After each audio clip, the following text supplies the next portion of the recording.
નમસ્તે બાળ મિત્રો. શ્રીમદ ભગવદ્ ગીતા અધ્યાય 3 શ્લોક 27. પ્રકૃતે ક્રિયમાણાની ગુણૈઃ કર્મણિ સર્વશ અહંકાર વિમૂઢાત્મા કર્તા હમિતિ મન્યતે. અર્થાત વાસ્તવમાં સર્વ કર્મો પ્રકૃતિના ગુણો સત્વ રજસ તમ દ્વારા જ કરવામાં આવે છે.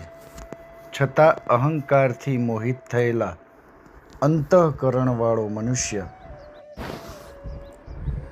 નમસ્તે બાળ મિત્રો. શ્રીમદ ભગવદ્ ગીતા અધ્યાય 3 શ્લોક 27. પ્રકૃતે ક્રિયમાણાની ગુણૈઃ કર્મણિ સર્વશ અહંકાર વિમૂઢાત્મા કર્તા હમિતિ મન્યતે. અર્થાત વાસ્તવમાં સર્વ કર્મો પ્રકૃતિના ગુણો સત્વ રજસ તમ દ્વારા જ કરવામાં આવે છે. છતાં અહંકારથી મોહિત થયેલા અંતઃકરણવાળો મનુષ્ય